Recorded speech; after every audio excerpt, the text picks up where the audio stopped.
Selfishness versus selflessness. It's a battle that I think everybody asks, everybody struggles with, and it's something that doesn't really have an answer. Everyone kind of proposes their own. It's a bit like God.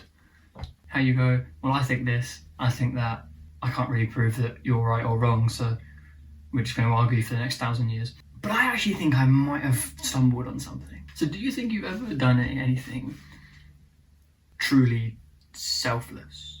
Usually some people will begin by saying yes, and then they'll go, oh, but let me guess, it made me look like a good person, and because I was aware of that, it's a selfish thing to do. There's the paradox. Selfishness and selflessness are this almost intertwined paradox. And it was something that I thought about. I remember writing down somewhere, it'll be in one of my little books, the most selfless person is the person unapologetically selfish, because they're in tune with themselves enough to realise that it's more selfish to pretend to not be when they know that they are either way. So if you are selfish, the most selfless thing you can do is acknowledge it. And I thought, oh wow, that's pretty profound. And that was what led me onto this idea that I called definitions aren't static. I have a video, I'll link it there, but I don't know if the video did it justice. I might have to redo that video.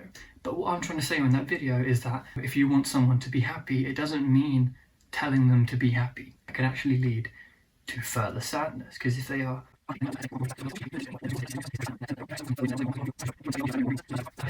I could summarize that entire idea in a really simple phrase of your desire to be impressive is an unimpressive desire. But the one topic I brought up a lot in that video, because it was the thing that was really bothering me at the time, was this empathy versus apathy argument. Because I feel everything incredibly deeply, hopefully that can come through in my music, I struggle to pretend to do a social convention for the sake of it. For example, if someone's crying, I know everyone's going to rush over to them and go, oh, are you all right? I won't.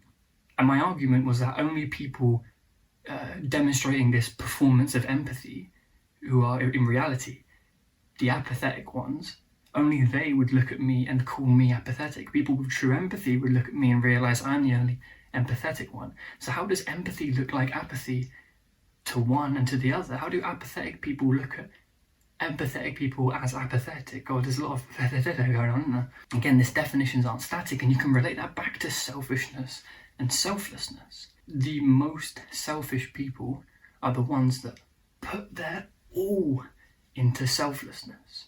They try and donate to charity all the time. They try and help everybody. They want to put everyone above themselves. That just screams this missing core of identity to me. So that is pure selfishness. But the alternative is somebody that isn't charitable and doesn't help anybody else or doesn't put anybody's needs above theirs. And that's also selfish. One is definitely selfish, but it's just this backwards way to get there, and one is conventionally selfish. So how can two opposites both be the same thing? And then I started thinking about Sisyphus, which is this Greek myth that Albert Camus kind of popularised in his book, The Myth of Sisyphus. But the general story is basically this man defied the gods and he chained up death so that humans wouldn't have to die.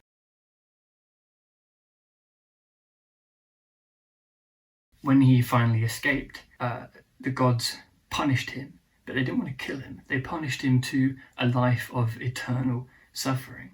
And what they made him do was push a big rock up a hill. And then when the rock got to the top, the rock fell back down, and he'd have to do it again. Sisyphus was described as he wanted to live life to the fullest, he hated death, and he was condemned to a meaningless task. This was an analogy that Camus used to describe humanity and humanity's existence, how we exist and we do, but we don't really know why, and there's not really any meaning to it. But the question I originally asked when I learned about this analogy was, why did he push the rock up? Why didn't he just stay at the bottom of the hill with the rock and just kind of chilled? He didn't want to push the rock up, did he? So why did he do it? He did it because he didn't want to not do it. What do I mean by that? Why did you go to school? All I remember in school was moaning about how much I hated school. I'll tell you why. Because if you were off ill for a couple of days, you were so fucking bored, weren't you? You're like, oh man, I've got nothing to do. It gives you a new perspective on how much you appreciate school. You didn't go because you necessarily wanted to. You went because you didn't want to not.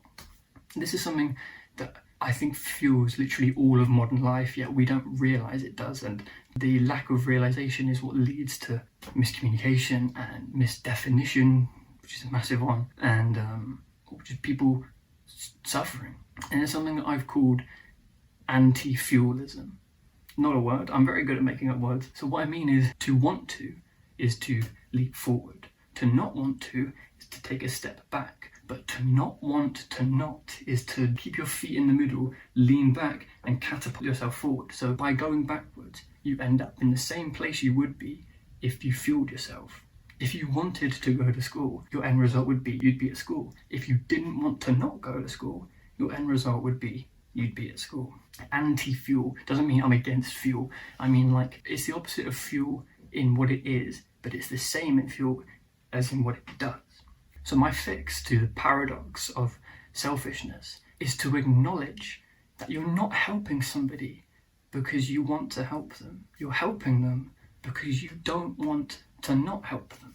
And when you finally accept and acknowledge that, selflessness exists again, because you could just not help them. But if you just want to help them, you're doing it for this personal gain of your image. So I used to think that you could only do selfish actions, and a byproduct could be a selfless consequence. You do this thing for you, not taking into account how it would affect other people, and yeah, it affects other people in a good way. If you do something because you don't want to not, it means that you are accepting you are a selfish, conscious human being doing selfless things.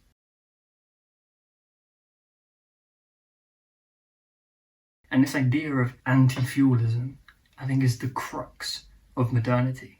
So if you want a part 2, let me know and I'll give you way more examples and how to apply it. Check out my music if you like my brain.